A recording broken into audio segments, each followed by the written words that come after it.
Good morning, everyone. I'd like to welcome you to the Committee of the Whole work session today, Tuesday, June 18th, beginning now at 10:30.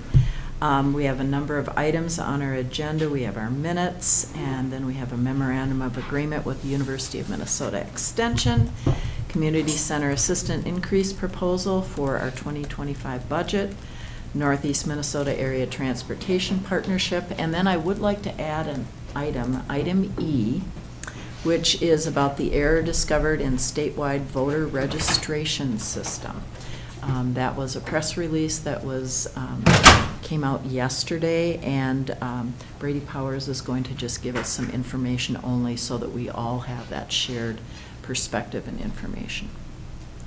All right, with that, we will go to our Memorandum of Agreement with the University of Minnesota Extension. Carrie, we're so excited to have you here with us. Welcome. Great, thank you.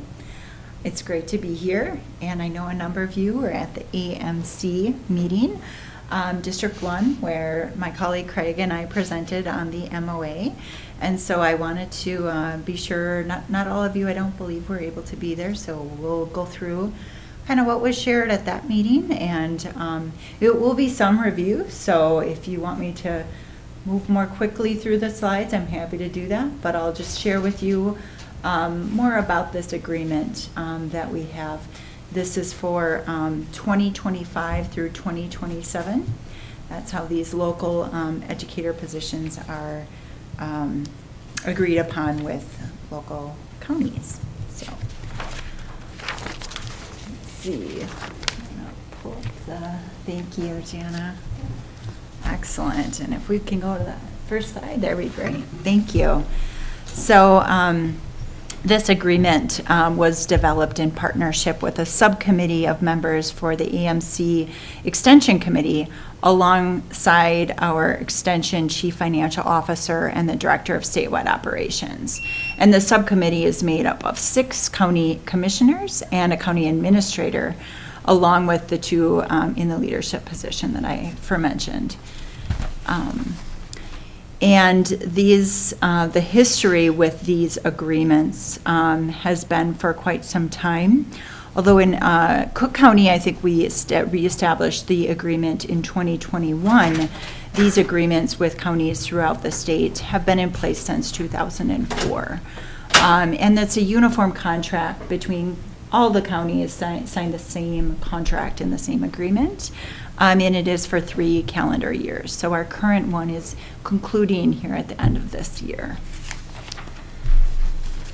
And since these agreements were initiated 21 years ago, we have seen an increase.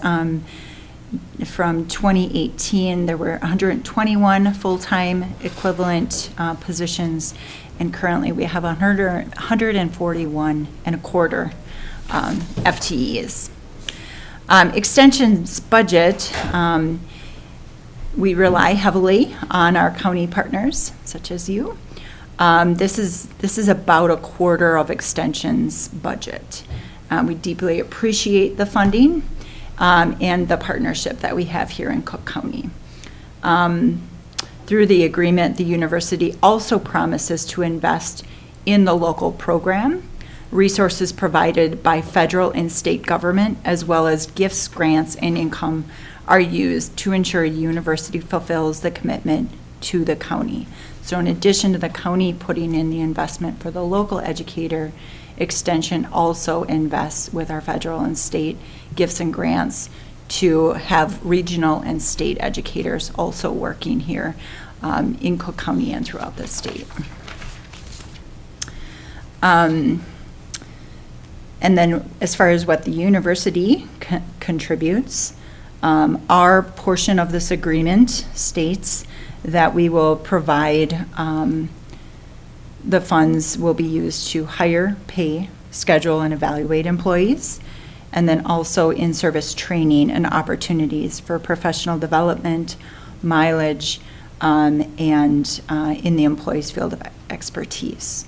And then the university assumes responsibility for supervision, program leadership.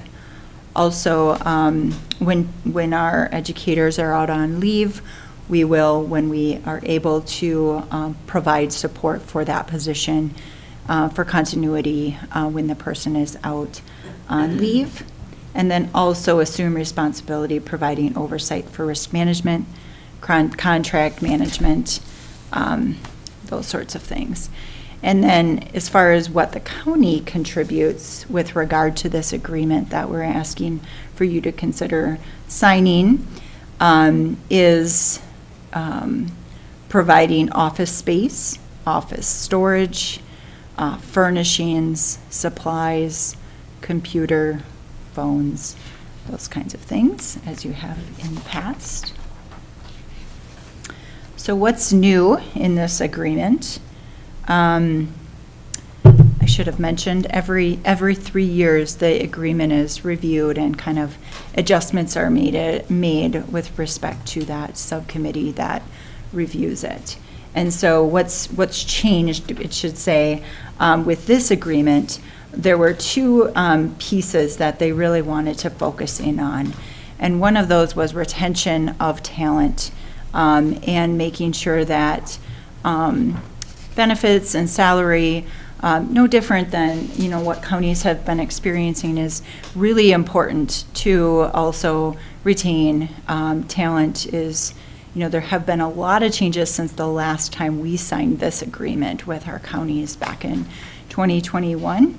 There have been substantial changes in the market and what's happening with the Great Resignation and the pandemic, as we saw great changes.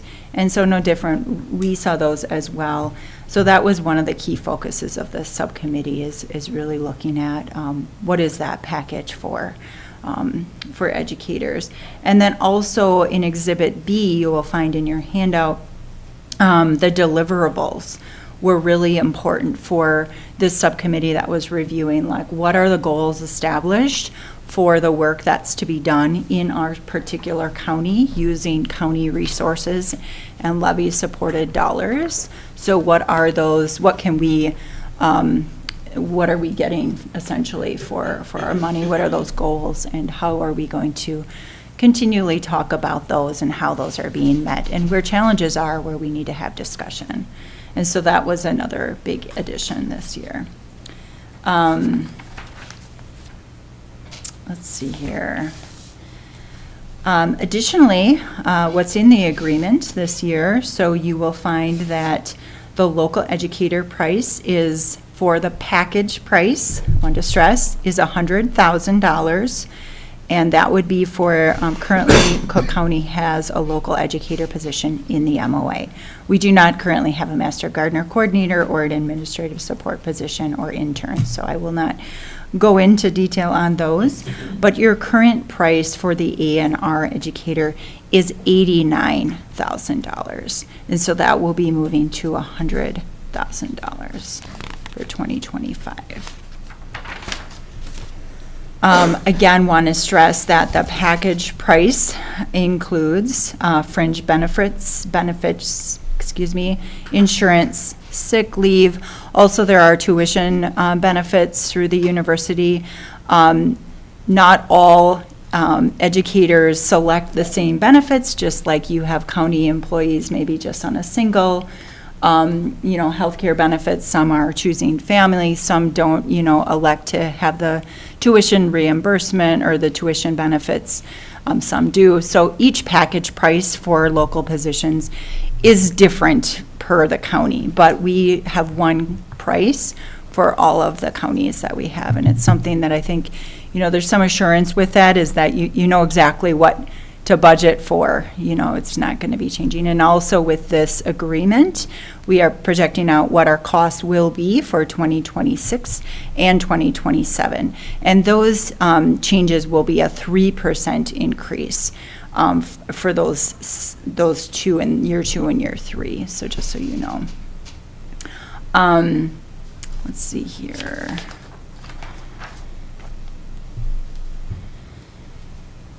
So why is the price increasing? Again, I mentioned the commissioner's top concern is recruiting and retaining high-quality employees under these contracts. We also listen to our employees. One of the reasons that employees seek employment elsewhere outside of extension is salary. And this is a really important thing when we're in the service industry. You know, constituents start to develop trust and relationships, no different than many of your county positions here. The longer somebody is in the position, like the gentleman I just met, the longer that person can be efficient and effective in their position. And that's really important, I think, for all of us and for this partnership. And so that was one of the things that was really one of the biggest reasons for this change. And replacing employees is very expensive, as you also know, because you're in the business of hiring and training as well. The recent price history in 2021, a planned 2% increase was actually canceled because we knew that our counties were faced with many changes throughout the state. So we actually had in our agreement that we would have this, and we said we're not going to charge you anything for that year. Also in 2022, the price for A&R educators was reduced by 12%. And so lots of changes happened. So now we're doing a little bit of catch up from that change with this increase next year. And then 2023 salaries were increased without additional county contributions. So and that was again to retain our staff, given the change in the dynamics in the industries.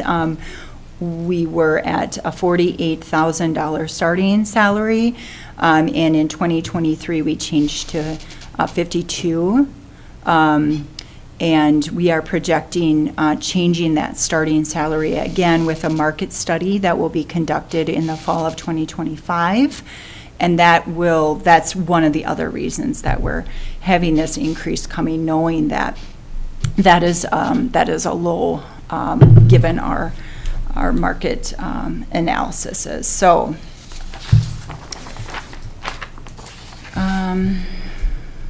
the impact of your county investment is really important. The program helps to build and develop social capital and to find solutions to local issues. Programs in ag and community development help local economies and leaders thrive.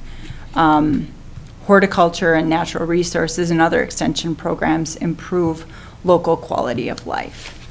And so this next slide is all the counties in District 1 through AMC, whether it's, beef quality assurance workshops, and master gardener lessons, master naturalist courses, or cooking classes. Extension programming helps individuals to build knowledge and skills in addition to social capital that is needed in our communities. So an extension educator, a state extension educator, Ben Winchester, has done a great deal of research in the number of leaders that are needed to keep our communities running. And as you can see here, Cook County highlighted the demand is 1 in 9 local community members will need to or should hopefully are in a community leader role to be able to keep our nonprofits and our government sectors running effectively. And your investment matters, community engagement. As I just mentioned, extension offices play a key role in engaging with local community by offering broad range of educational programs, workshops, and resources. These initiatives benefit residents of all ages and backgrounds, helping them to acquire new skills and improve their livelihoods and make informed decisions on relevant issues impacting the community. And then there's also research and innovation. Extension offices contribute to advancing knowledge and practices in various fields such as agriculture, health, nutrition, and these research directly benefit the county by providing evidence-based solutions to local challenges by promoting local sustainable practices. And then there's also an economic development component to that as well. By investing in university extension, your county supports economic development activities that can lead to job creation, entrepreneurship opportunities, and overall growth of the local economy. Extension office staff often work with business, farmers, other key stakeholders to foster innovation and drive economic prosperity. So then the last slides I've got, I think, are pretty much the next slide, Sarah. Oh, yes. Oh, I'm sorry. We're a little, so the slide here is just what your current investment is. And then the next, and then I did want to mention that does include expectations of the community center, director role as well. And then I am asking for your support in signing this new contract with the university. I hope we can continue this great partnership that we have formed, and I'm happy to answer any questions anybody has. Any questions for Carrie this morning? Yes. So were you able to go to the other district meetings too? No, my colleagues, we all shared. There's 12 of us throughout the state, so. Mm-hmm. You ducked out. Any other county presentations thus far? Or are we the first? Yeah, I think you're the Okay, first one. awesome. Mm-hmm. Great. Ahead of the game. That's how we liked it. Other questions? Commissioner Storley. I'll give a little background on my experience with county extension. Goes way back 30-some years ago. We had a county extension coordinator, and then he retired, and then we had Diane Ruth for 30 years. Mm-hmm. So I'm used to the role that Diane played, and Sarah stepped in, and she's doing a fabulous job. Mhm. I think that in looking at all of this, I found when I would go to the extension meetings at AMC, I really didn't have a lot to contribute because we are not a big 4-H'er, and I heard a lot about that. We tried, I think Diane tried various things of different programming after school and maybe on the weekends and maybe in the summer, but no, 4-H just didn't fly up here, but other things did. And so I guess my thoughts would be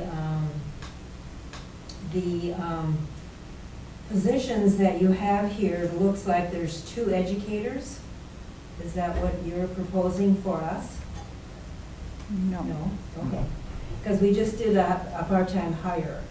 So is Anna going to be under the county? That's a county position. That's a county Right. position. Yes. See, Mhm. this is where you Mhm. have to understand that we have 2 things going on here. Sure. Yeah, okay. And I got all confused at our District 1 meeting because of the different Yeah. ranges and our different positions. And I was I like, know. ah, but it's just the one, we have one extension position. And so On it's- the MOA. Mhm. Yep. Some counties do elect to have their county support position with the university. They found it to be cheaper than hiring and supporting that position. But that's on 2 of the counties I work in. It's an arrangement like that. But yours is through the county. Other questions? So have we explored that? I'm just Oh. curious, I didn't know that was Mm. an option. Have Well, you- it's really recent that we actually have an extension position, and so I think we haven't, to my knowledge, looked at that, or I haven't been in those conversations if it has been looked at. Mhm. And I, the- yeah. Getting your foot in the door with extension, I think, was one of our big, goals, and we've Mhm. accomplished that, so maybe it's worthwhile to get 2 feet in the door. But I wonder, our situation with community center, probably that's probably complicated. Yes. Yeah. I was just thinking out loud there. Same. I mean, Commissioner White. But as Commissioner Storley said, Bob Supposi was extension 30-some years ago, and then Diane Booth was part-time extension in community center, and then Bob retired and she was the extension person. So we've had our foot in the door, as it were, for a really long time in Mhm. extension, and we have quite a reputation, I would believe, if Diane was, she was in Diane Booth. Any question you had about any plants, about Yeah. anything, she came up with the answer. And so, And she was accessing the extension. oh, yes, You yes. know, and she would say, well, we have this little program, I just found out about it, we'll do a workshop on it, so she was already using Mhm. the extension services. Yeah. Yep. Administrator, you're. Oh, I was just going to add, getting back to Commissioner Johnson's question, I think it's a good one. And I think the reason that we did, obviously, this is a fairly new arrangement, 3 years old. Yep. And I just want to say, it's been great working with Extension. You guys do a great job. I think it's a really strong partnership that has served the community well, because it's given us access to a lot of resources through the U that have really helped local residents. And I can't say enough good things about the work that Sarah does. She's a rock star. And so, but getting back to the question about should we explore the similar partnership on the administrative assistant position, I think that's something that we could look into. Right now, we're kind of looking at reallocating hours for that position. Currently, it's 3 days a week. And Sarah has proposed expanding that to 4 days a week. And so that's something I think we probably want to sort through first, but in terms of putting that question into the mix on this contract, I think that's probably a really smart thing to consider. Commissioner I guess Johnson. My next question then is more, not for extension. So this contract and increase, and looking at the increase for the support position, part of our budget discussions, and I'm just wondering, how are we going to have that discussion in relation to what was presented last week, that long list of $500,000 additions, including this, including what was at the highway department? When are we going to have the discussion about, can we do it all, should we do it all, or do we have a time frame of how we're going to approach this? Administrator, you're. Thank Figured you. you had an answer. Well, yes, and that's why it was on last week's agenda, and that's why it will be again on next week's agenda, because a couple of you couldn't be there. I really wanted to start this conversation as early as possible and get feedback from the board on kind of what you think the priorities should be. Can we do it all? Maybe, but I mean, it's a lot, right? I mean, the strategic plan is driving a lot of changes. And I think there's a lot we have to sort through, and that's why we are starting this conversation here in June versus waiting until July 23rd when we do the preliminary general fund budget presentation. And my suggestion, preference would be that we have that kind of discussion like this, Mhm. rather than there. It's one thing to do it there, but this is where we discuss and share ideas. And I'd really like to see one of those matrix, you know, about for every proposed addition or increase in expense, that we have a rating, high impact, low impact, number. And I think those kind of discussions are pretty important when we're talking about, okay, how does this impact our levy, and what, we as a board, can we put something off for a year, or do we have a time frame Mhm. instead of just, do you like this or not? Well, that's not a helpful discussion in my opinion. Mhm. We need to come up with a plan for how do we rate things. So I would prefer in this format for a budget discussion. And if I could just add on to that, I think that's a great idea. We can certainly schedule that conversation for the July committee of the whole meeting. If we need to schedule a special meeting, that is just a work session to provide more time to sort through that, we can also do that. Commissioner White. And yes, when we had that training last week or the week before, and it was brought up that having conversations among ourselves about issues, we don't get much of that time outside of sitting up there. And so the committee of the whole is a time already scheduled where we will, like, instead of having a whole array of information or learning about things, and we'll have an item that we can actually discuss with the data, like Administrator Wilson just said. I mean, we need to have that time sitting here, and it needs to be so the public can hear about it too. And we don't vote on it, we just take it in and then process it, and at 2 in the morning, we'll be enlightened and say, wait a minute. But we need the time to do that, and for the public to be able to say, what about, whatever they might come up with, we can talk to them. Other questions or comments for Carrie? Commissioner Yeah, Johnson? so I understand you guys want an answer yesterday.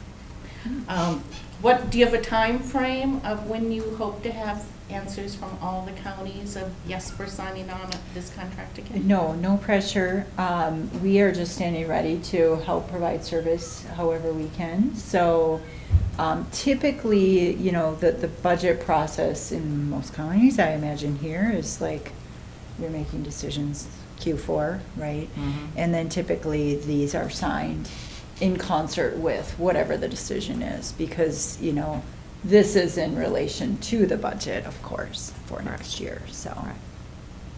And I just want to clarify for myself and the public, if we decide not to sign this next 3-year contract, I assume that means we go back to what we were before when Diane Booth was here. Is that correct? Do I have it? That we pay for that position and that person just doesn't have all the resources at their disposal like we have now? I'm wondering how that works. We don't have arrangements like that at the university, so I can't speak to that, but we should talk further about that. Commissioner White? So was Diane Booth not half-time extension person? No, she was fully a county employee. Right. Can I add a little context? Yeah, why don't you come up, Sarah, so we can hear you at the microphone?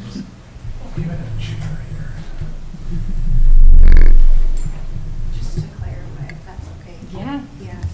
My understanding is that in 2004, which is when these agreements with the counties date back to, that all the other counties had signed on to, when the university faced prior to 2004, there were different budget arrangements between the state and extension and the counties. In 2004, they faced major budget cuts from the state, and that's when a lot of this, if you want to have a local educator thing, shifted to the counties. And at that time, all of the other counties elected to do this memorandum of agreement process with the U, and Cook County said, could we just keep our person on our payroll, and she can do extension programs, but she's not officially an extension employee or affiliated with the U. And they were, my understanding is, rather desperate to keep positions overall, because they were concerned that with this major budget cut, they were going to lose all of these local educator positions. So they said, sure, we'll have this informal arrangement for an informal amount of time. And then when Diane retired, she was the only person in that type of arrangement around the state. And they said, if you want to rethink how you're doing this, this would be the moment to join with the way the other counties have this arrangement.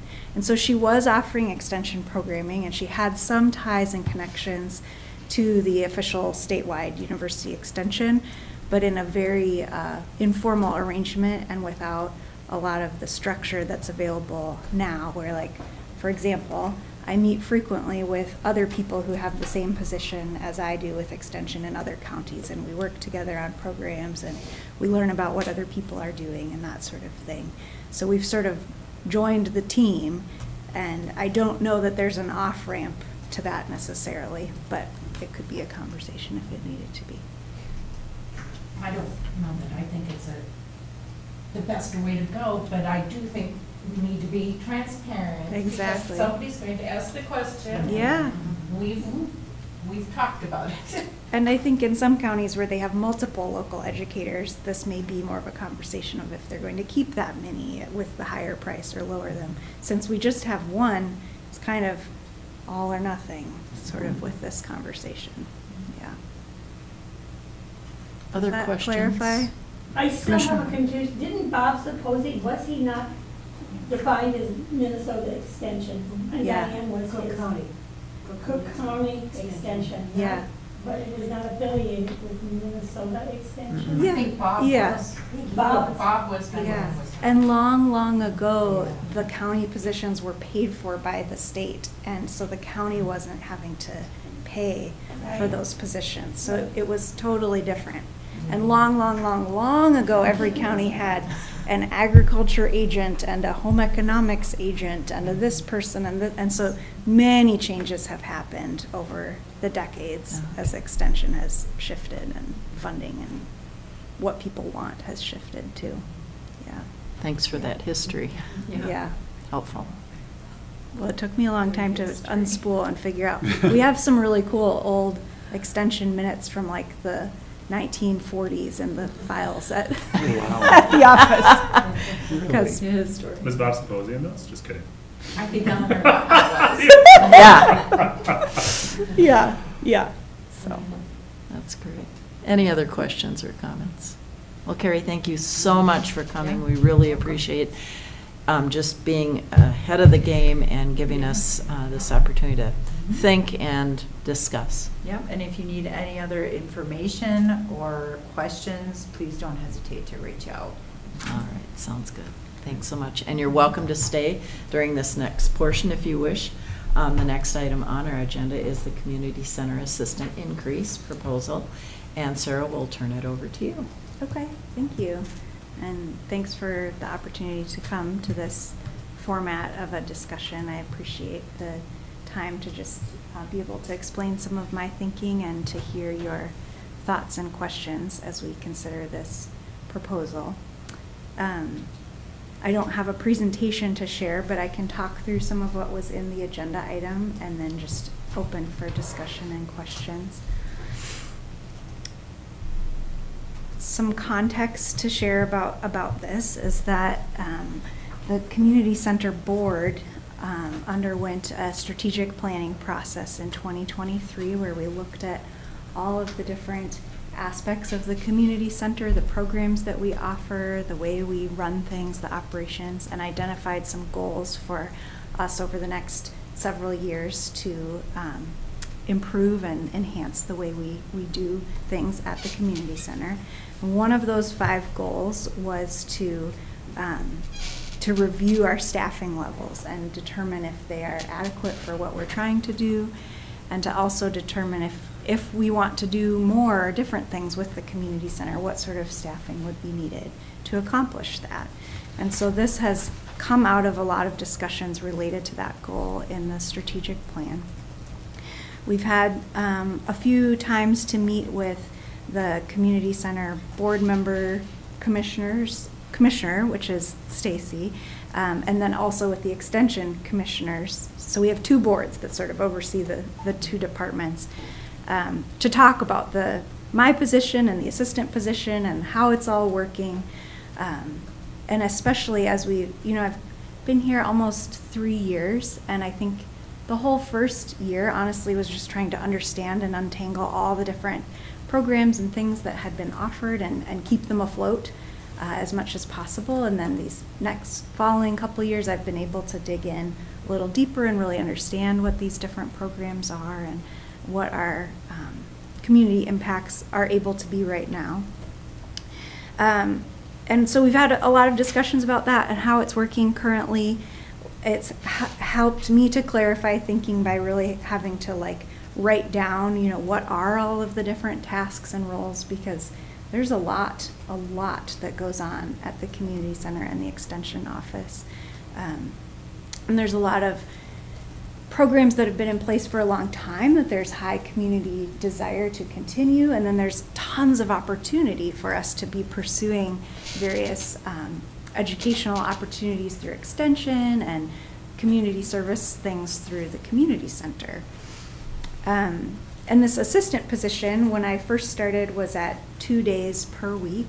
And right when I started, the person who was in the position left for a different job with the county that had benefits and was more hours. And so I was here for a bit before we hired Leanne, who had been in that position the last few years, and she was wonderful. We did really quickly realize, though, that just 2 days a week is helpful, but that still left me the majority of the time as the only person in the office at the community center and trying to do extension work too, which is really challenging because that means there has to be so much, overlap between what I would have to know how to do that whole job too, which is fine to know how to do, but to try to do both of them 3 days a week and then some days having help and other days not having help, there tends to be some really competing priorities and competing tensions, and it can be difficult to figure out how to get things done and how to do things in the most efficient way. So we quickly were able to increase that 2-day-a-week position to 3 days a week when we had Leanne in the role. And that was really helpful as well. And then, earlier this year, she again left for a position with more hours that had benefits elsewhere in the county. And when that occurred, it sort of made me realize more as well that I think we have retention issues with this position because of its low hours, not being eligible for benefits. I have concerns that we're going to see that level of turnover continue every couple years. That gap time in between having help is very stressful, as well as the lost efficiency and productivity that we face when we lose somebody and then have to train in a new person and search for a new person time after time. So I know 2 times doesn't necessarily make a long pattern, but it's the start of a pattern, and I think it's worth us thinking about, especially because as I've just barely started to learn, it takes a long time to make any sort of change in county departments and roles and positions. So I want us to be thinking about this now because I know it may be a while before we figure it all out. So a few things I just wanted to highlight about this proposal. And what I'm proposing is to increase, so currently the position is at 24 hours per week. We have budgeted a seasonal increase up to 27 hours in the summer months because this assistant position also helps with the farmers market that happens 1 day a week during that season. And what I'd like to propose is that we increase to 32 hours per week, which is 4 full work days year round, which would make the position eligible for benefits. So a couple of key points about what this would mean for us if we were able to make this change. I want to stress that we have made a lot of updates to the systems and processes that we use to manage the community center. When I started, everything was the whole calendar was on paper. You physically erased when somebody changed their reservation, and we've moved a lot of things to computer systems that allow us to work more efficiently together and that sort of thing. But even with that sort of modernization of some of our systems and processes, we still struggle sometimes to keep all the existing operations that we have afloat. There are just so many groups and programs and needs coming at us all the time at the community center. And I think that if we were able to increase the assistant position from 3 to 4 days, I would be able to delegate more effectively some of the tasks that currently we have to both be able to do, or I have to primarily do, and maybe get a little help here and there when I can. But this position would be able to take more ownership of more tasks and roles at the community center if they had that more full 4-day-a-week presence. That would allow us to have a little bit better balance between the two positions. I listed in here some of the ideas of things that the assistant could take on with that additional time that I'll let you take a look at, or we can discuss more if you'd like. And I do want to stress too that if we were to increase this position, I think our primary goal is to better calibrate the work we're already doing. It is possible that this could allow us to take on some new projects and programs over time, but I'm not saying let's make this change so that immediately we can start these 10 new things that we've been dying to start. Instead, I'm saying I think we would serve the community better and be able to do our work in a better way if we had this slightly higher number of hours for the assistant position. And that maybe it will lead eventually to us taking on some new stuff, but let's try and get a calmer handle on what we have already first. And I do think that if we were to increase the hours of this position, we would be able to reopen the office to the public 5 days a week. Right now, about 8 months ago, as we were having these conversations, we were trying to think of, well, what could we do in the short term to sort of alleviate some of this overburden and over competing of priorities. And one thing that we've started doing is just having the office closed on Mondays to the public. I still work on Mondays, but it's just one less day where I have to be doing both roles the whole day long and can, attend meetings such as this without putting a note in 6 places and leaving a key for someone here and trying to, juggle all these various things. I think if we were to increase this position, we could figure out how to be back open again, those full 5 days a week. And the being closed has been really helpful to a point. I think now that we're getting back to the summer season, it's like people are knocking on the door and they're finding their way in anyways. So we're sort of closed on Mondays, I would say. And then I also just wanted to recognize that throughout these discussions, we have also talked about how this position is not going to be a groundskeeper, facility manager type of position.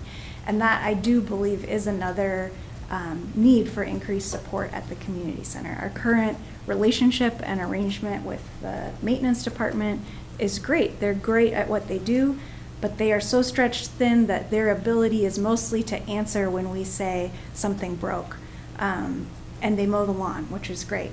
But there's a lot of specialized equipment at the community center between the kitchen and the curling club, the playgrounds, the skate park, the ball fields. Like, there's so much physical stuff there to take care of that currently it's not anyone besides myself person's job to be keeping an eye on and thinking about preventative maintenance and how are we going to take care of stuff so we're not just getting to the point where it breaks and then we call maintenance to come fix it.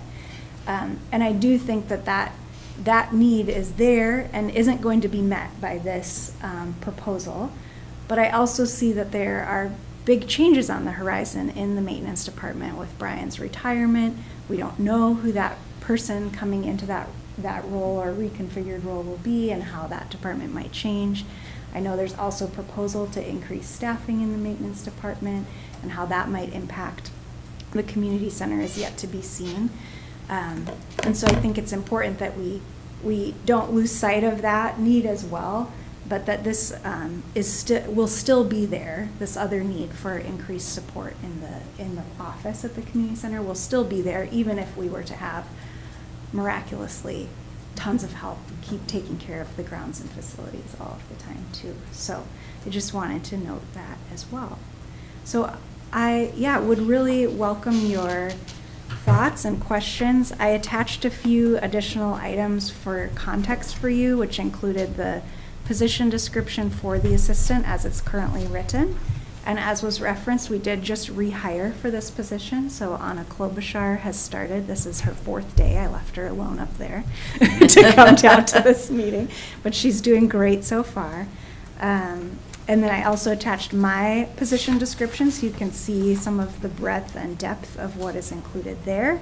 And then I just attached for reference, I've shown this to you all in the past, but the strategic plan for the community center and a brief overview of the current programming that is run through the community center, just as a refresher.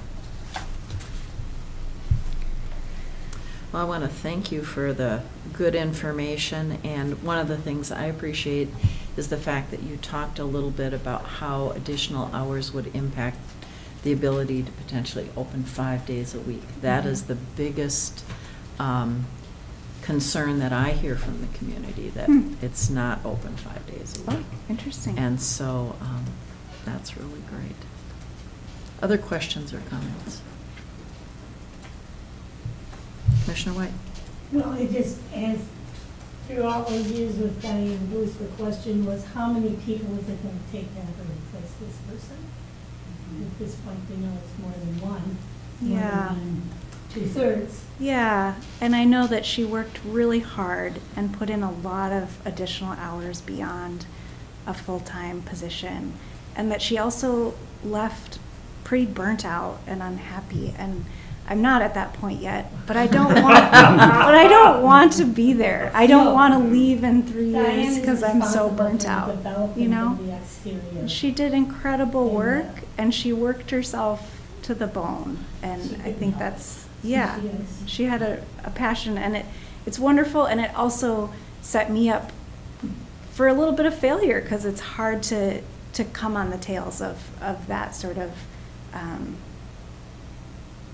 her entire life was that job, you know? Yeah, yeah. People were aware of that. Yeah, Are aware of that. exactly. Yes. And I'm super thankful for the work she did. She did wonderful things, and it can't be a one-to-one No, replacement. no, people were well aware of that. No, Yeah, no. yeah. Well, and I appreciate the conversation that, you know, we had great groundwork laid. Yeah. You're bringing new things and new ideas to the position, and we're kind of at a pivot point because things are growing and changing. Mhm. And it's nice that you could be here today with Carrie so that we see that relationship and everybody's hearing that same information. Mhm. Other questions or comments? Well, I guess I'm just going to mention, because this has come up in other departments, 32 hours, recruiting for a 32-hour-a-week position. Now, that's something I think sounds attractive at my age. Totally. But we've had this discussion and had to increase other positions to 40 hours in order to recruit good candidates. So I guess when we have our budget discussion, I'd like to leave the 32-hour number there. But what would the 40-hour Yeah. number be? Yeah, the 32 is going to be the big hump because of the benefit addition. Right. And then the hourly would add on, but it wouldn't have that, like, you know Yeah. what I'm saying? Right. Yeah. Yeah. So Mhm. I Yeah. think we need, when we are discussing and thinking about our options, we need to make sure we have all the information to consider. And we say, oh, you know what, that's a good idea, but maybe 2 years down the road, that's where we're working towards, or whatever. I don't know what will decide, Mhm, mhm. but I just want to make sure we're looking at all the information at once. Administrator. Yeah, I think that's a great suggestion. You know, in addition to working the long hours that she did, Diane also had Isabella. And so it was, I mean, if she was working, you know, 60 hours a week, and then she had Isabella, I mean, that was essentially 40 hours or 80 hours rather, of work. Hmm. And so I think that's a reasonable thing to consider. Hmm. And as we've talked about in terms of the utilization of the community center, I mean, 7 days a week, it is a highly utilized asset in this It community. is. And I think because of that, it's reasonable to consider that alternative. Commissioner And White. then when, if it were 40 hours, what would tentatively be able to be inserted or Yeah. continued or expanded or Yeah, that's a good question. to be I- considered when Mhm. the discussion comes up? And should it be now, should it be in 5 years, should it be? I think that, I'm open to your thoughts. I think that given that we just rehired for this position, I think it would be a bit of a, wait, I thought I was getting into one thing and now I'm getting into something totally different. If we said, hey, just kidding, do you want to work 40 hours a week instead of 24, maybe 30? So that would maybe be for a little bit longer down the line, in my mind. But I also think there could be a conversation to be had eventually about should there be a community center director and an extension educator? Like, does that eventually lead to these two positions disentangling a little bit? I personally really like both aspects because they're both interesting and exciting to me and my personality, but you're asking one person to be good at a really, really wide array of things.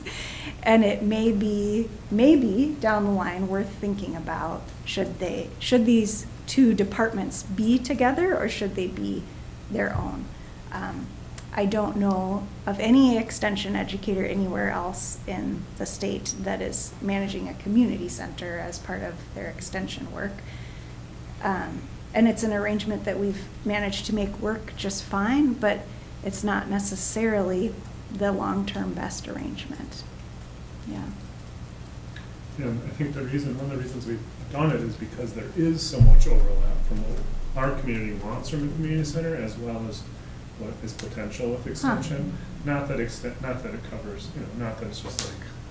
It's but there's- definitely not. But there's a lot of There's some health connection. and families and Yeah. children, right? And that's kind of Yeah. what we were leaning on when we justified it.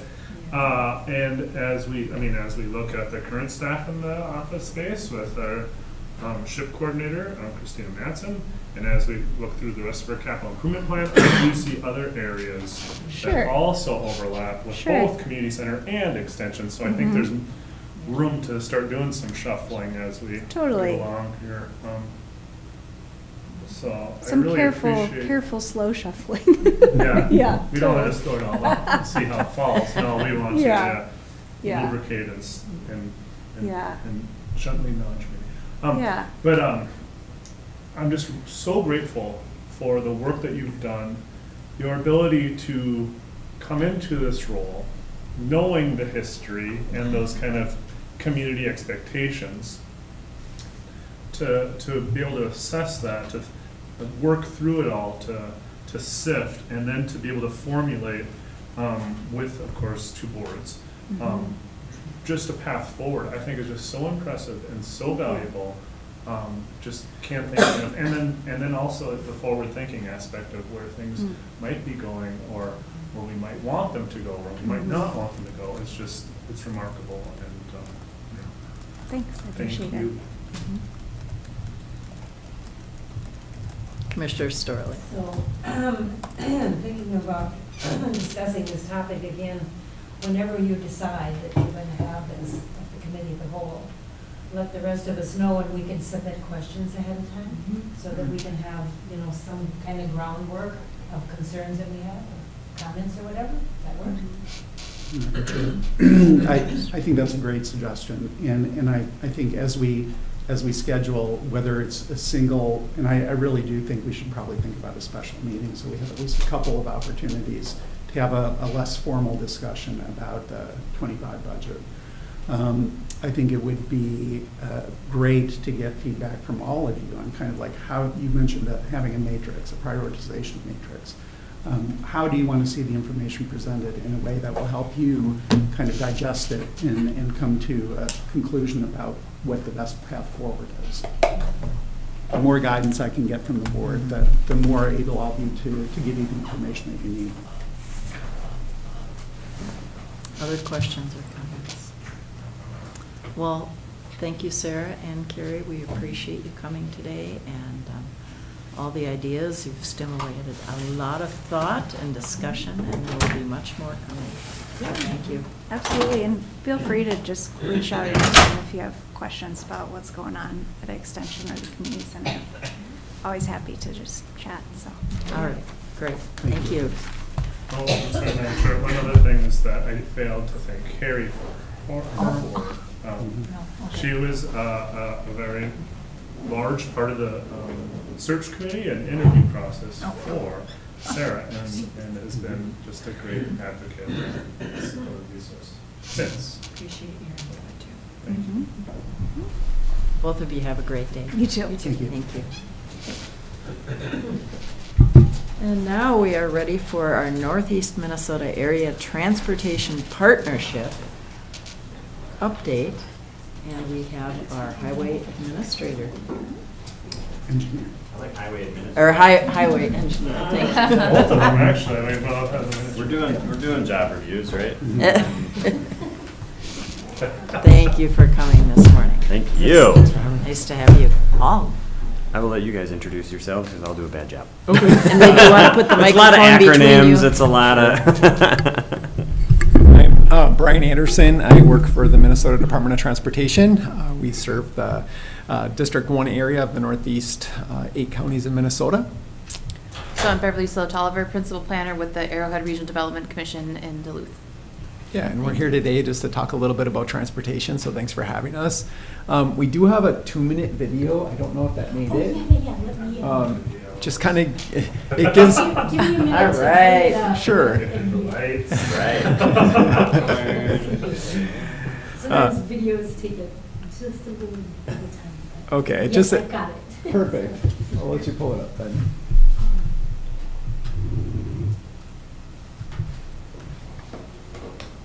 Videos are always exciting, right? Matter of fact, it may surprise you, I watched one last night. This one? No, on video. Oh.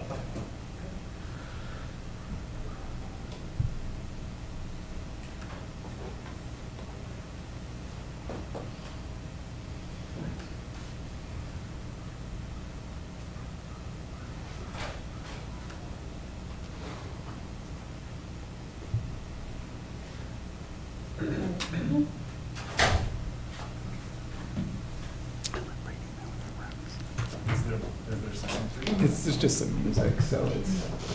No? No, it's hard to move, right?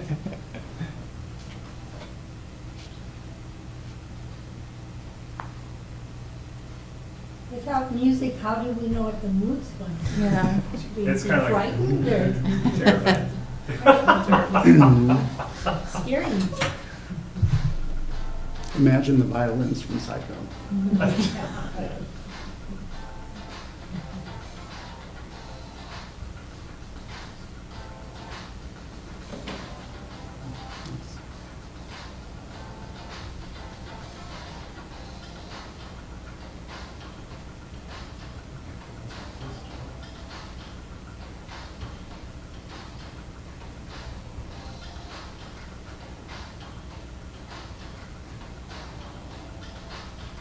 Hey, please.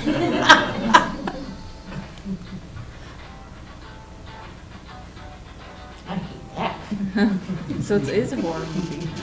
It is a. Oh, Mhm. outside.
Thank you. So that's just kind of a brief overview of our district and some of the facts and statistics. We do have, 25% of the, or a quarter of the state's landmass, and we have about 9% of the overall MnDOT budget to work with. So we have a lot of area to cover with a small amount of money. And I'm here today just to talk to you a little bit about the Northeast Minnesota Area Transportation Partnership, what projects we have coming up this summer, and then lastly is a map of just kind of what we have from the 25 through 28 timeframe. And I know that this was probably in your packet, but I have copies, so I'll pass them around in case you'd like one. The first handout, though, is just talking a little bit about the Northeast Minnesota Area Transportation Partnership. And this is a partnership that gets together quarterly to talk about transportation issues throughout the region. They also have the oversight of about $12.9 million in federal dollars to spend in our 8-county area. And I'll walk you through here in just a little bit about how we spend those dollars. But that's pretty much their main role, is to oversee that 12.9 million in federal funding. The second page there is just a brief overview of on who's on our Area Transportation Partnership Board. From Cook County, we have Commissioner White, and then County Engineer here serves as our chair this year, so thanks for stepping up to that role for us. It's really helpful. And it's elected officials and transportation professionals throughout our area. Third page is a brief overview on funding, which you saw on the screen a little bit of where our funding comes from, but we are required to put together a 4-year plan with all of our federal funds. So when I'm showing these projects coming up, these are all federally funded projects in our program. And once a project goes into that program, it's really our commitment to deliver that project. It's our public-facing commitment. Might not always be in the year we say it's going to or the exact dollar amount, but we do make that commitment that once it goes in there, we're going to make sure that it gets delivered. So right now we're adding our 4th year to the program, so we're really looking at 2028, and I'll show you those projects coming up here in a minute. The first 3 years of the program are pretty much stable. They're, like I said, they're our commitment. They're following the course of the projected year they're going to be delivered. Page 4 there is a little brief overview of our ATP process. Beverly will cover some of this in her presentation. We do hire the Arrowhead Regional Development Commission to facilitate our area transportation partnership and also to work through our transportation alternatives program, and she'll talk to that here in just a minute. But the 5th page there is just I'll spend just a minute or two here on the funding. So for fiscal year 2028, the middle column there is MnDOT's funding, and we have about $78 million to program for 2028. Sounds like a lot of money until you get down to actually looking at the cost of some of these projects and how few miles you actually get to each year. But then on the right-hand side there is the cities and counties portion is about $12.9 million, and that's what the ATP distributes. Just kind of working backwards up there, they have about 420 in protect funds, and these funds are used for resilience type projects, building your bridges a little bit bigger for higher rain events, for example. Carbon reduction funds of about 810, just trying to remove carbon from the atmosphere through transportation sources such as installing electric vehicle charging stations and or maybe putting in a roundabout. Didn't sound real popular, but they reduce traffic delays and therefore reducing carbon. The Transportation Alternatives Program, which is our bike ped more or less program, which Beverly will talk about, and about $2.3 million for safety. That leaves about $6 million for road and bridge projects outside of those categories for cities and counties to more or less take their turn. That's how we do it in Northeast Minnesota. Each X amount of years you receive one project for, I think this year was maybe about 1.7 million, somewhere in that amount. And it was not Cook County's turn in 2028 to receive a federal project. So that's a brief overview of the partnership itself. I'm going to talk just any questions so far before I keep rambling. All right. The 2024 construction program. So this program in 2024 it's a smaller program actually. We're usually up around 100 million, and I know I showed you for 2028 it's down to about 78 million. Our construction budget kind of goes up and down depending on the condition of our pavements versus our condition versus southern Minnesota's. They kind of fluctuate throughout the state and move the money around to make sure that everyone's kind of on that equal playing field when it comes to performances. So for 2024, we do not have any construction projects in Cook County outside of maintenance type projects. Well, We've had a lot of projects. Yes, definitely. Well, I will talk about a couple that are still going to impact you if you travel south. So, and that is on the second page there, we do have some work on the expressway. It is currently happening. It's a mill and overlay from Superior Street to McQuaid Road. It's that red stretch of pavement there that's in pretty rough shape, so that will be completed hopefully by the end of July. And then we also have a safety project tied to that with J-turns. I know someone else made a comment about those and how they don't like them, but they are a really great safety device on our expressways. So there'll be 5 installed on that stretch. One other piece I just wanted to mention, if you do go to the Twin Cities, do not go down there on a Sunday or come back on a Friday. You will run into some extreme traffic in the Hinckley area. We do have that down to 1 lane in each direction through Hinckley right now. It's a pretty big project. It's 28 million. It's a very, very large project for our district. So that is occurring this summer. Hopefully you can avoid the weekend travel down that way. But so that's what we got coming up this summer. And then I do have the map here of what we have coming up in Cook County from 25 through 28. First project, these are all federally funded projects, like I mentioned. So the first project is actually a Cook County project. It's some ATP money for a shared use trail along the Gunflint Trail. That's in 2025. Robbie, I do also note that there's a project that's waiting ATP approval for some Protect funds for a project that you have as well. That's not listed on here, but it is in queue to be given to Cook County. Then in 2025, we'll also be doing some work at the Cascade Historic Roadside Property.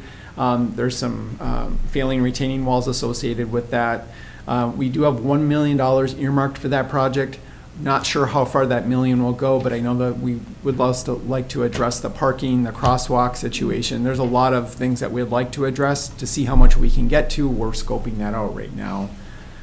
Also looking at replacing 5 culverts north of here in the Hovland area. They're fairly deep culverts, and the one at the Carlson Creek actually might need to be a bridge. So working through the scoping on that right now. DNR has some money for a Gitchigami Trail section in the Lutzen area that was federally funded through our Transportation Alternatives program. And then the last project in here, I know this is in 2027 and the pavement is really rough. I drove it today. From just south of the county border, north to the Laveau Ridge Road. That pavement is programmed in 2027. If we can get to it sooner, we will, but at least it's in the program. So make a commitment to delivering that here soon. So that's what we got coming up. And I'm just happy to answer any MnDOT questions before I turn it over to Beverly. And I did also want to mention Pippi Mayfield did join me today. She's our communications director for MnDOT, so she's tagging along just to bring back any comments or questions that you might have. Great. Thought maybe she was just here for the donuts. I didn't see the I know, donuts. missed that. Oh, yeah, afterwards. No. Oh, that's right. Tuesday. Okay. Oh, they're not open Sorry. today? Yeah. Long day. They close down for the board meetings. Oh, boy. That's So- great. Well, I'll turn it over to Beverly. She's Yep. talk a little bit about the ATP Transportation Alternatives. Okay, so the Transportation Alternatives Program, so this is a solicitation, competitive funding, looking for opportunities for communities and regional agencies for pedestrian, bicycle facilities, historic preservation, and then otherwise safe routes to school projects. So the Arrowhead Regional Development Commission, we facilitate the solicitation of this and the scoring, and then we also provide technical assistance and education to any entities hoping to apply. So we'll help you become more aware of the process, and also then the applicants apply between 100,000 and 600,000. The solicitation is a fall solicitation, and then notification in the spring. And it looking towards 4 years out. So if when you receive your notification, that funding is then for 4 years in the future. You do need to be a state aid city or have a state aid city or county sponsor if you are not that. And as Brian said, a couple on the back here, Cook County projects. In the coming up, which one was the one you mentioned? The Lutzen segment. Sure, and then what about that one? That one, I'm not sure. That must be the same project, Grand Marais multi-use trail. That's the Gunflint Trail, one that we have on the Yes, map. yes. So it's the same project. It's just listed out a little differently Okay. in the description. So. Yeah, Like two so, yeah, that's what I was a little confused too. Two federal projects. Yeah. So looking ahead, you have those projects coming up in this area. Any other questions? What should we be thinking about? Like, just, yeah, Trails. just trails. Well, yeah, I mean, there's also the elements of the Safe Routes to School Sure. projects with pedestrian safety. And I'm not sure if any of these, like, it'd be interesting, I'm a little new to being the facilitator of this project, being that I haven't actually facilitated it yet.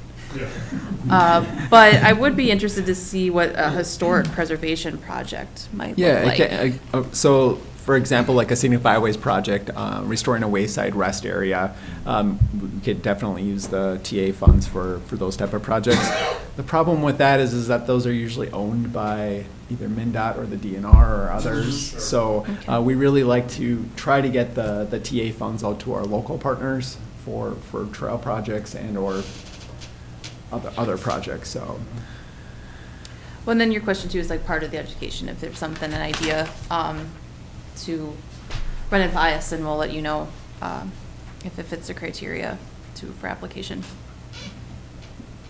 Commissioner Storley, you had a question. Well, first of all, I'd like to welcome Beverly.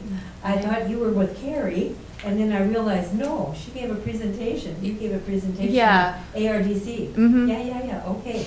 Yeah, Welcome 'cause- to Cook County. Thank you. My biggest role with ARDC is I coordinate the Regional Transportation Coordinating Council that looks at transit and transportation for those that are elderly, disabled, or otherwise don't have transportation. So the infrastructure piece is a bit new to my level of work. I do have another comment and question. When you head back down 61 and you get past Clearview Store in the little village, take a quick look at Arrowhead, where the Gitche Trail is going to stop. I'm on the Gitche Trail Council. It's going to be very dangerous. And so the other day I stopped and I pondered, what can we do to safely get people over to Clearview Store? Other than say, turn around and go back. And you don't want to do that. So is there, and you can take this back to, you know, the folks that you work with too, because the Gitche Trail will be meeting in another few weeks talking about this. Is there some way that we can have them walk their bikes to develop a better trail along the guardrail to get them up on land again? And I walk that, and I think it's possible, because they'll want to go and get a Coke, or they'll want to go to the store, and, you know, you can't just say, well, stop and go back. So Sure. just kind of look at that on Okay. your way back, I will if you do. have time to stop at Okay. Arrowhead Electric, because it's a real safety concern. Sure. I'm sorry, can you repeat, like, it's just east of Arrowhead, or it's just west? East. You're coming out of the trail, and you're coming in front of Arrowhead. Yep. And are you gonna walk your bike to the east, past Lockport Store, and go down in the little trail path that's already there, and then back up on land to get to Clearview, for instance? Yep. Or their car, or something Mhm. like that, Yep. yeah. Until we get it finished in, I think, 2 years. I think 26 it'll be finished. Yeah. So currently, the end of it is planned for west of Arrowhead. Yeah, right at their driveway. Right. And then, where does it start again? Is it not Ski until? Hill Road. Yeah, so there's that So gap. So they can easily park their car there. Sure. Yeah. Anyway, appreciate your thoughts on that. Okay, thank you. Other questions or comments? How about bridges for trails? Is that in the purview of the alternative transportation? Yes, as long as they are non-motorized, Non, Okay. yes. like, they can't be multi-use, they must be. Well, so it gets a little tricky with that in the fact that if you're building a multi-use bridge and part of it is snowmobile, part of it is, I'll use that for example, and part of it is bike ped, then there's a cost share between that. So yes, we could build the bike ped portion of the bridge, but then not the snowmobile portion. So it gets tricky on how you That's the break heavy that out. portion, too. Where do e-bikes fit into the motorized discussion with MnDOT these days? So right now, we're considering them as non-motorized. Okay. You say right now, is there some possibility? that As of today, they're considered non-motorized. I'm not certain that we'll have a different stance in the future, but I leave that door open for other decision makers, so. How do I get on that committee?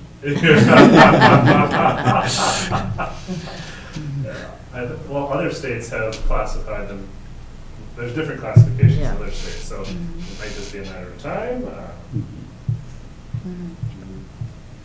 size too, I guess. Yeah. Any other questions or comments?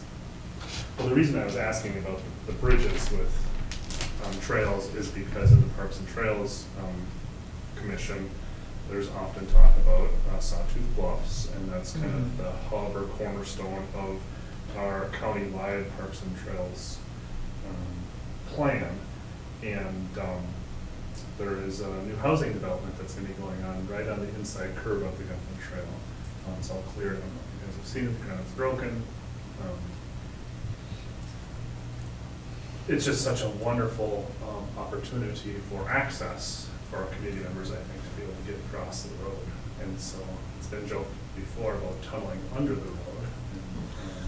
It's also been joked before about building a bridge over the road. So lots of jokes, but I think just looking at what options are if, we have 100 units full of families or whomever who want to be recreating in our community, I think we see some potential opportunities for meeting those needs, but not by ourselves. So Sure. that's what I'm looking for. Well, we'll get our options. multi-use trails in first Yes, along the first, Gunflint, first, and then yeah. this will be in the future. I'm always thinking too far. And the Split Rock River Wayside has the underpass. I'm not sure if you've stopped there, but that, I mean, when they're a box culvert of some sort, it would be eligible for TA funds, so. I think there's one in Lutz. We have one there. Yeah. Yep. Yeah. Commissioner White?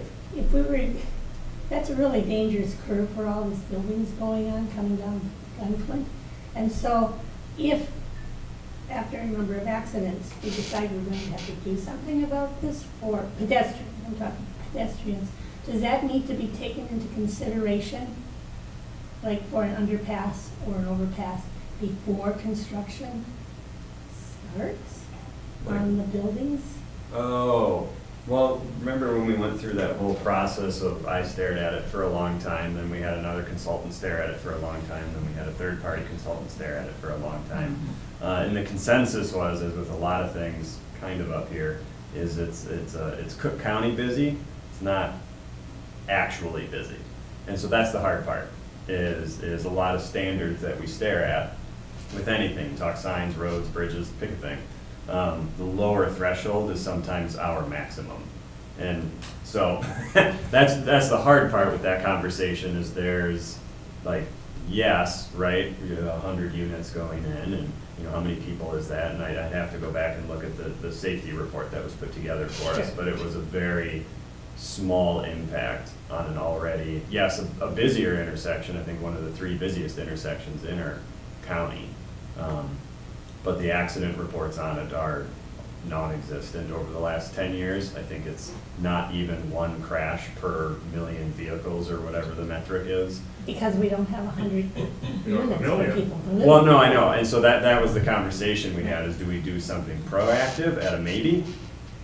Maybe this will be a thing. I mean, it also got delayed for a year, and so we didn't even know if this was going to happen. And so do we do this major infrastructure change, and major is the word for it, off of maybes? Or do we wait, see how things actually move, how people are gonna actually move, and then do something, whether it's a bridge or whether it's a tunnel or maybe it's a blinky light or a roundabout, I don't know. I was gonna say J-turn, is that what I was gonna say? But I think it once it's in there and we see it, then it's an even better story to tell, because these are competitive. We're still competing for this money. So we still have to tell a good story with it. It can't just be, well, we think this is going to happen. Yeah, more to come, for sure. Commissioner Story? I don't know if you were alluding to a roundabout for Cook County, but I want you to know we just got our first stoplight. I don't know where a roundabout is. It's a place to stop. Yeah. Copeland would be a good place. Do we have stop signs in Hope? I didn't think so. No? Some of us were at those meetings and fought against those roundabouts because they were in your plan. I cut somebody off in a roundabout in my recent travels and felt extremely guilty about it, and I got yelled at too from my other car members. And, but normally it's focus, Dave. We're going in this circle. Oh, it's high stress. Well, it just takes a little extra, you know. You just keep going around till you find the exit you Well, want. I like that. I like that. That's what I learned in Washington DC. Yeah. Find it. There's the loop, kids. Right. Yeah. Very good. Oh, golly. Look, kids. Anything else? Well, thank you so Thank much you. for coming Thanks and for having presenting us. to us, and we appreciate the video. That All was right. very nice. Gave us some good context. All right, have a great day. We have enough cable to move the mic. Yeah, I think it'll be this one. I don't think there's enough.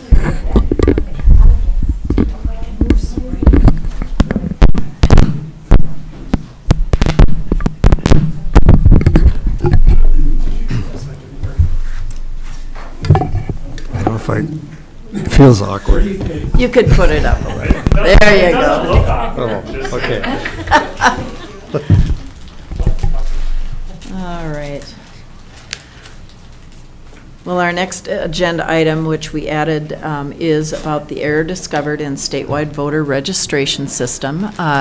Yesterday, all the commissioners, along with many others, received a press release that came from Cook County describing it. But our auditor treasurer, Brady Powers, has a great way and a clear way of explaining precisely what happened. And so I think it's valuable for us to all hear that information together, and it'll be something that the public can access as well.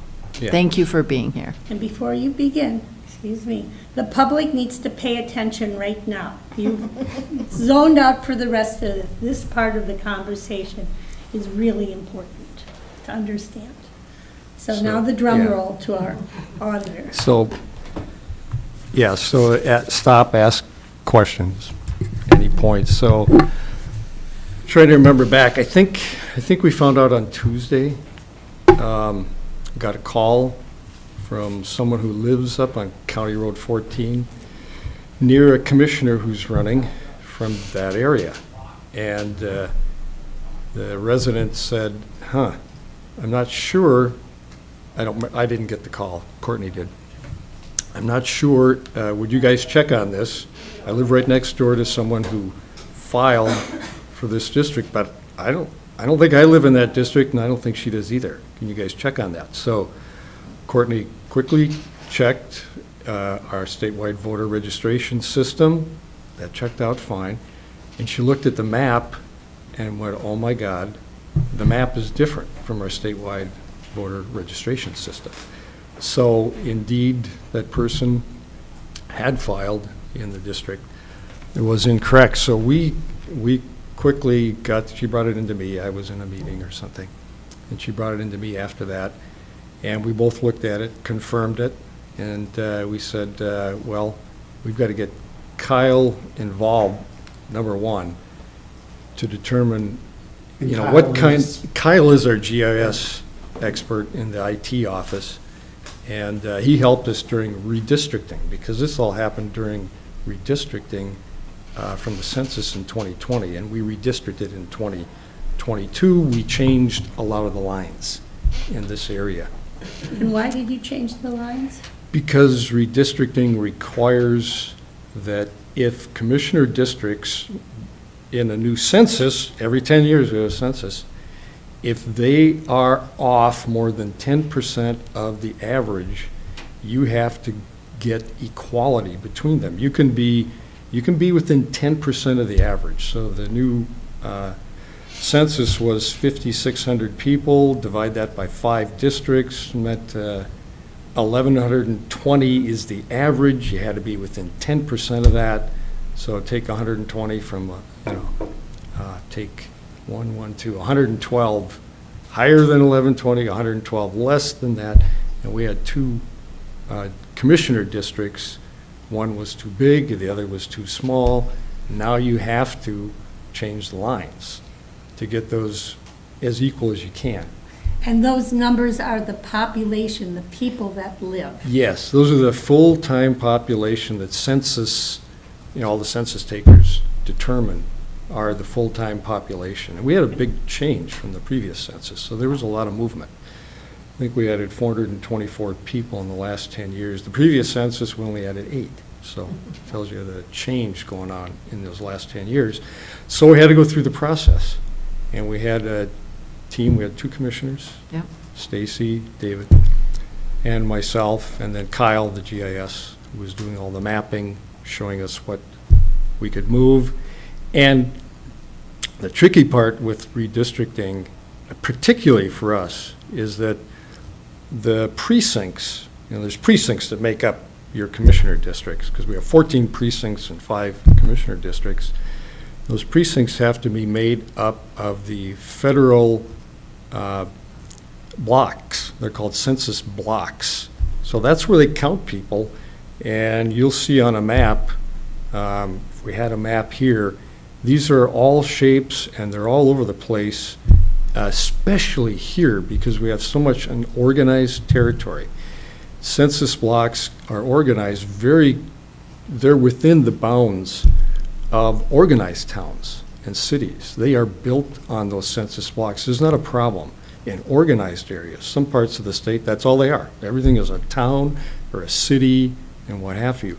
In Cook County, we are mostly unorganized. We got the city of Grand Marais and we got Lutz and Tofte Schroeder out west. Everything else is unorganized. So we've got all these shapes that try to follow geographic areas on these federal maps and, rivers, roads, things like that.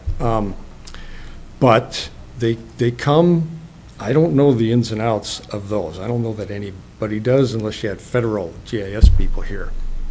But you'll try to capture enough people. Well, we've got to change this one by 150 people. We have to use those census blocks. And there might be 27 people in this census block, if you remember Dave and Stacy. There might be 120 in this one, there's 14 in that one, there's 3 there, there's 5 there. And you got to figure out how to get those in a way that also fits the law, because every commissioner district is supposed to be as contiguous as possible. I don't want you stretching out and having a thing look like it has a tail on it or something else. So you try to be contiguous, and you try to be, meaning that it's all in one. You can't take a piece over here. So they have to be contiguous. The borders have to be contiguous all together and of a regular shape. As regular a shape as you can find too, which is really difficult up here. So without those towns in it. So anyway, we worked through this over probably, a month, and came up with alternatives, which we do every 10 years, for the board to consider, and made the changes. It got approved in the spring of 2022. And unbeknownst to us at the time, there was this one section of road on County Road 14 that we all saw on the maps when we devised it, and it was correct and got approved that way. But something in the system, we used the GIS system, it created a spreadsheet with all the columns for all of the your addresses for all of your voters. And that's how they're then coded into the election system. Comes all out of the same system. So there's no reason to think that you have to check that, but anyway. So those codings are based on roads and where they start. Because if a road is a dividing line between 2 precincts, and our E911 system, the roads are odd on one side, even on the other. So if you've got a road that's a dividing line for a precinct, it's going to be coded as the even numbers for this range of addresses are in this precinct on the right side. And on the other side are the odd numbers, and they're coded to that precinct. And so what happened in this one section is that, and the system knows where the start of the road is. And it says County Road 14 on the west side of let's say you've got east and west, because 14 goes up and around and comes back down. It has east 14 and west 14. So the road starts on the west side. And so the system says right side is this, left side is that. You know, it would be different if you're coming the other way.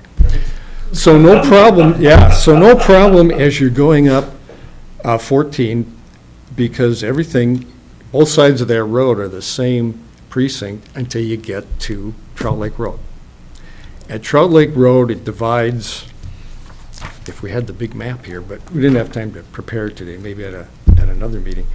So it's District 4 on the, remember doing this? Yes, and I Yeah. remember we had this discussion Yeah. about this area. Yeah. And going up, Mhm. well, and it was the Arrowhead Trail too in there. Yeah. So Yeah. for you, because you're sitting here, yes, if you remember that. Mm-hmm. So on the left-hand side is District 1, on the right-hand side is District 4. And that all changed from previous to this Can we say east census. and west instead of left and right? And, but it's north and south at times, and then it's east and west, and as the road moves. So anyway, everything's going along fine in the program until we hit Trout Lake Road. And for some reason, I don't know the answer, and we didn't figure it out during last week. And it was, Rowan is out, Kyle, the GIS, and Courtney and I, we worked on that, but that we only have conjecture as to why that happened, but at the point from there down to Highway 61, I mean, on the east of County Road 14, from that section, it reversed and became the opposite sides of the road. Instead of the left side being District 1, it now, on the spreadsheet that we use to code SVRS, it now says District 1, and on the other side it says District 4, just the opposite of what the map says. So anyway, it gets coded in. And last week, between Tuesday and Friday, before we're really discussing, like, how do we tell the public, et cetera, we were, meaning Courtney, Kyle and I, were trying to figure out and going through every section of road that got changed in that census to make sure this anomaly, whatever it is, didn't come up anywhere else. So that's what we were doing. This is on the county, like, versus like the statewide voter registration, like, is the state involved in this at all? Well, when you put it into, when I say the state voter registration, that's state. Mm-hmm. So we enter it from here, and it's in the state system. Mm-hmm. So you could go out and look at, and I should tell you, it affects 23 voters on that section of road. And those 23 voters could go out and look at the state voter registration system and see that it says that they live in District 4, but they could go to the map and see that they live in District 1. It would be different. Nobody happened to do that. This has actually been going on since the spring of 2022, when it all got coded into the system. So in the elections of 2022, those 23 people got a ballot for the wrong district in the primary, in the general election, and in the the presidential primary. So in all cases, they got that. Nobody happened to notice, because you could read at the bottom, why would you look for that? But you could notice down there and say, oh, I don't think that's my precinct. The words don't say district, it says the precinct, and all of that changed. So I think that's probably part of it. if that precinct was so different than anything you ever experienced and didn't know that that had happened, you might notice it right away. But this changed a lot of people, and there were, people took time to get used to what is my new precinct name and et cetera. So they probably weren't surprised to say, well, okay, it looks different, but yeah, it was different when they changed it. So I get why nobody really noticed it and came forward. We didn't either. So So, the question was about the error, right? It's in the statewide.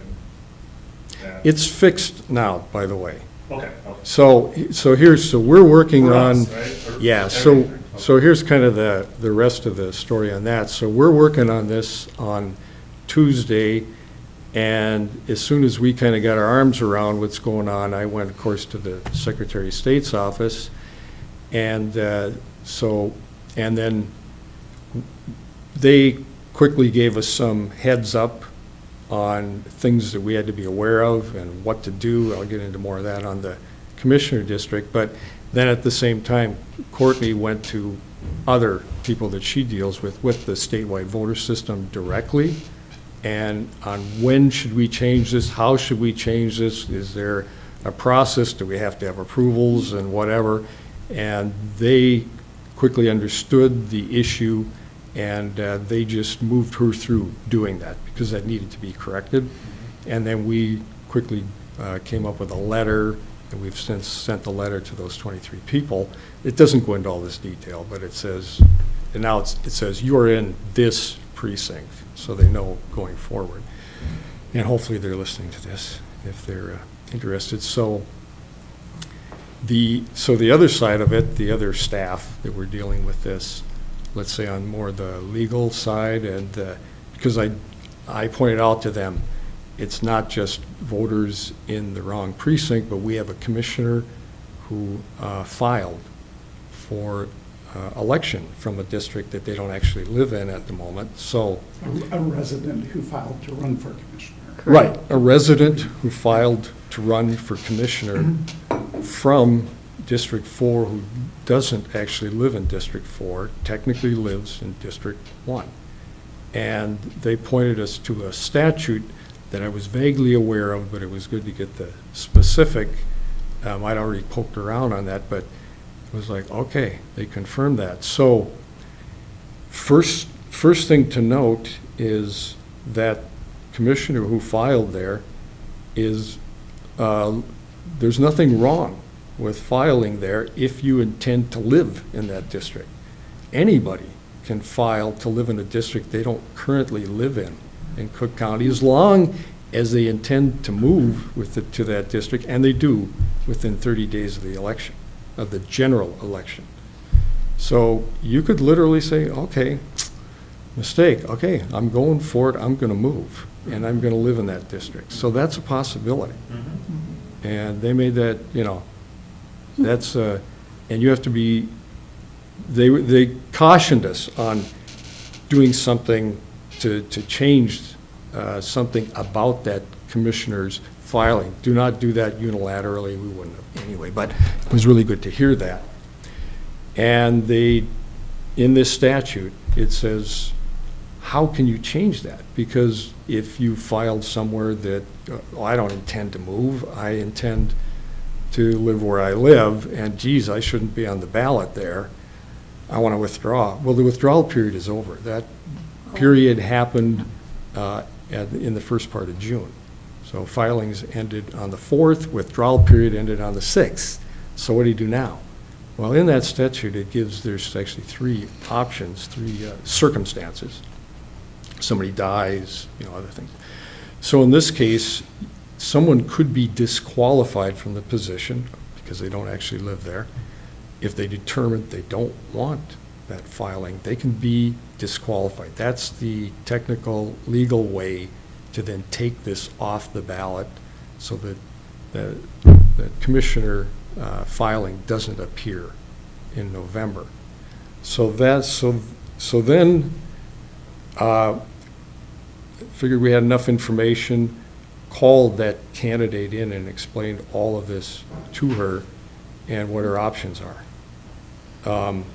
So how that would happen is the two, between she and the county attorney, she should contact the county attorney and say, I want to get my name off the ballot. I don't intend to move from where I am. I'm in the wrong district for being elected to District 4. I want to get my name off of the ballot. And so then the county attorney can take that to district court at the next available court period and have that removal happen. Then what happens in all these three cases, a death or something else, there's an option because for another filing period. There's another filing period that happens as soon as the disqualification takes effect for 5 days. That someone that lives in that district, District 4, can come forward and can file just as you would in the regular filing period. They'll fill out the form, pay their filing fee, et cetera, and then they will be filed for that election and will appear on the general election ballot. So, and there's a 2-day withdrawal period. So it mirrors the regular filing period. So then they can also have second thoughts and get out of it, not be on the ballot. So that doesn't happen until the candidate decides what they're going to do and decides, I want to get off the ballot and not confuse things. What would happen if, let's say, the candidate didn't choose to get disqualified, didn't make the move by the 30th day before the election, then there's an automatic disqualification because you have to live there before the election. Now that would cause a mess in itself because that person would be on the ballot. And I haven't explored this with the Secretary of State, but I assume. How is it automatic? You know, it doesn't seem. Because they don't, because now they cannot say I'm going to live there, but they don't live there.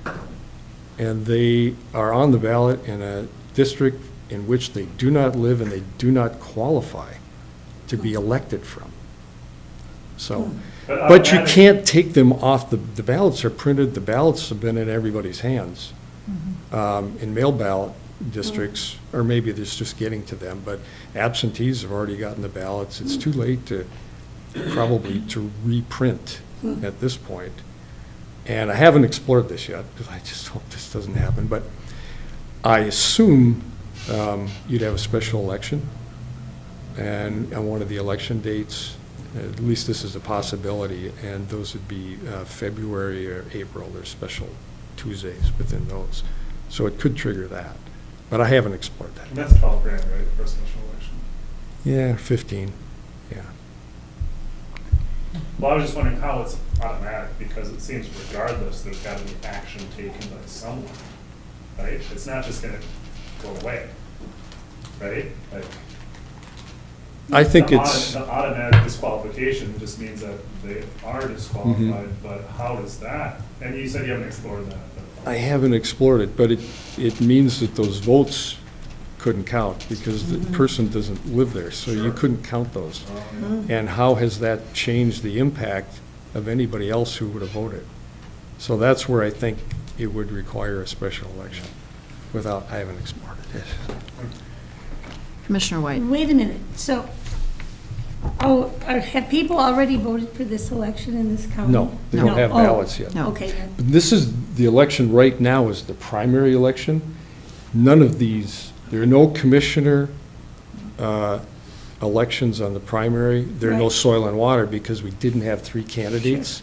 So nothing qualified to get on the primary. The primary election is just federal offices, the Senate, the federal representative from District 8, and we've got some judges on the backside of that, et cetera. So those are the only races on the primary. So that's the good news, is we have a long time before ballots go out for the general election. So my next question is, District 1, 23 people, are they mine or did I lose them? Which way are they supposed to go? I mean, how would that have impacted? I know They're the yours. answer, I'm just getting it Yeah. out to the public. Like, maybe I'm illegitimate. Wasn't close enough. No. It wasn't. We went back, that was like after the, oh my God, here's what happened. And I'm digesting it, and Courtney's out checking all the results from primary and the general election in 2022 and the presidential nomination primary. Nothing was even remotely close in those elections that all 23 people go in one direction. They would have had no impact. So, And- did I gain or lose?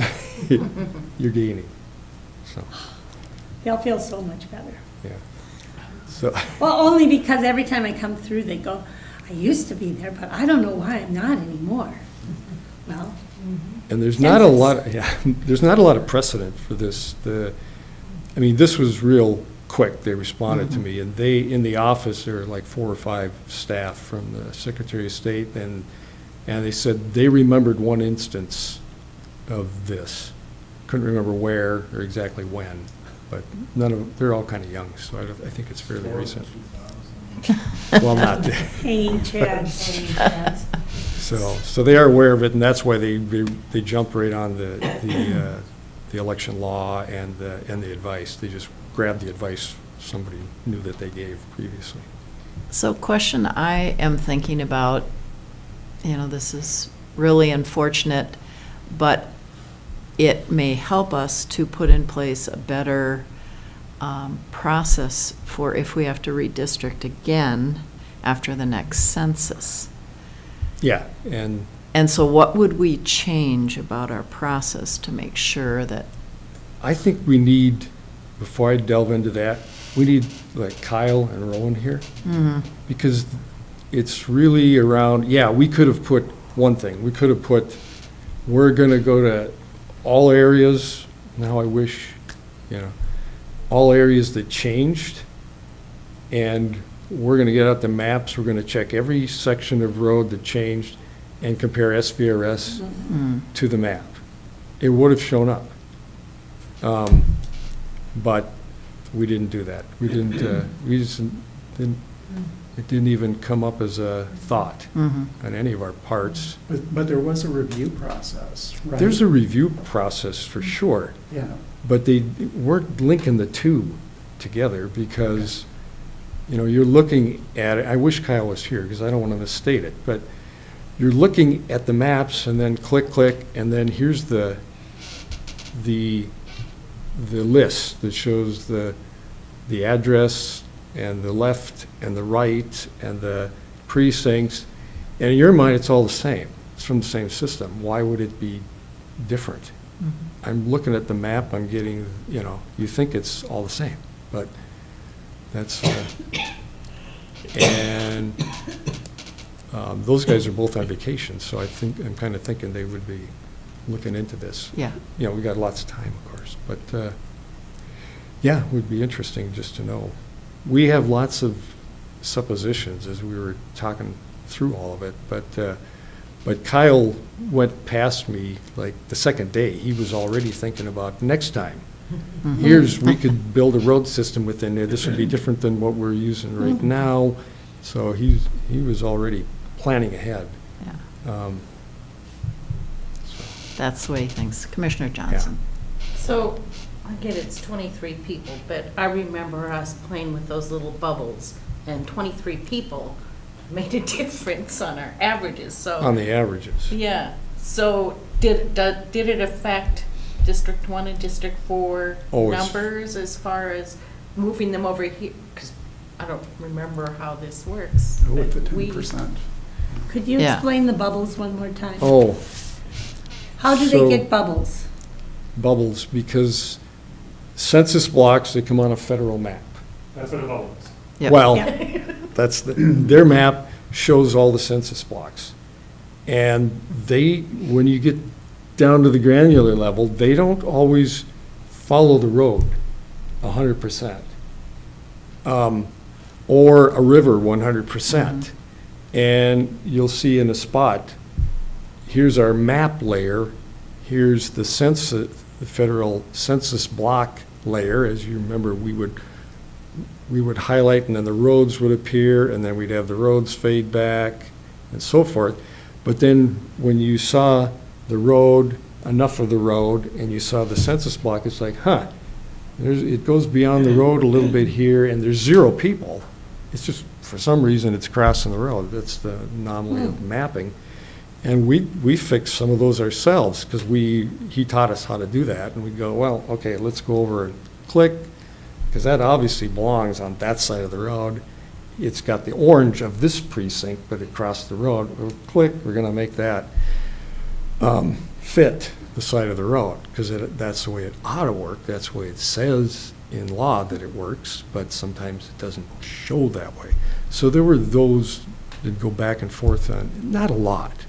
Very seldom did it affect many people, maybe one here, it might affect two there, something like that.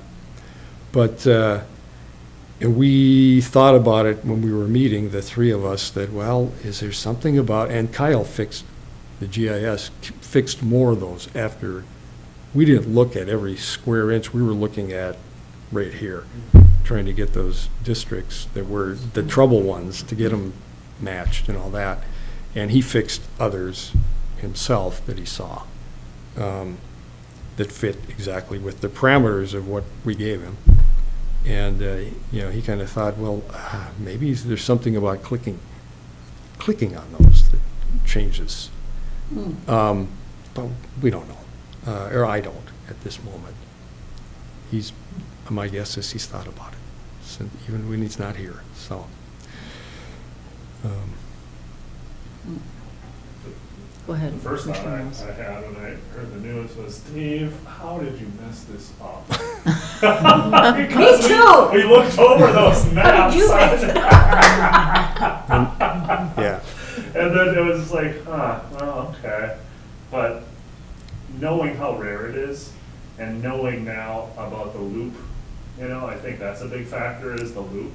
So just having that awareness of How many places those anomalies. have a loop Right, like that? right. And 61 is a key Yep, road. yep. Mm-hmm.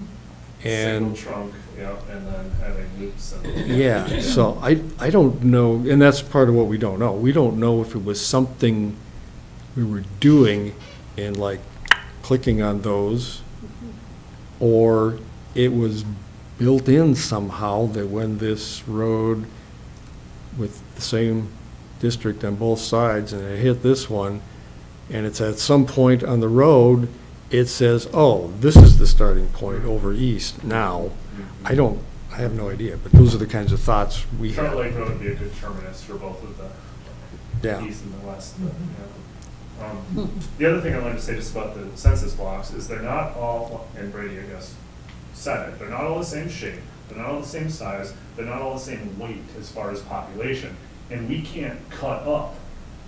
You know, we can only work with those blocks, and so, you know, when we're talking about like the town census blocks, you know, there's a different density there, and some of them are bigger, and some are, they're not even consistent in town, so it's a really quite a jigsaw puzzle to. Yeah, so you may have, you need the 6 people or the 16 people, but you now, in order to get Right. those, because they're right down here, and the rest of the block goes way up over here. Right, If I want those 6, how the heck is that gonna look? right, You know, so that's why we spent so much If you only time. needed 4, right. you couldn't take 4 and just leave 2. No, you take a Right. block or you don't, Yeah, because, that's Yeah. the trick. Yeah. yeah, It was really fun. It was kind of fun playing around with it, Yeah. but Until it this. was, yeah, not now. Yeah. So we get to identify you two as being responsible. Yep, This is it. No. yep, it was all me, actually. And prior to all the advancements in technology and GIS, I went into a room with the federal maps and, you know, looked and made a spreadsheet and said, how many are here, 27, 120, and tried to come up with 3 different alternatives with 3 different maps, and I put black marker on them by hand. And I probably smoked them. And you could, and actually in the 2000 election, you could still put them on, you know, we have these, we have our sort of township, they're for taxes, these And, well, they're actual township lines, it's not just for taxes. You've got range, township, those are rectangles, those are straight lines. You could actually use those back then. And you'd use the federal map to say, well, how many do I think are in there? And the census block is crossing over. So even with a mistake like this, you're far more accurate. You couldn't make any real mistakes back then, but you're actually far more accurate as to who's actually living in these lines, because you were out there. Where the heck is that house?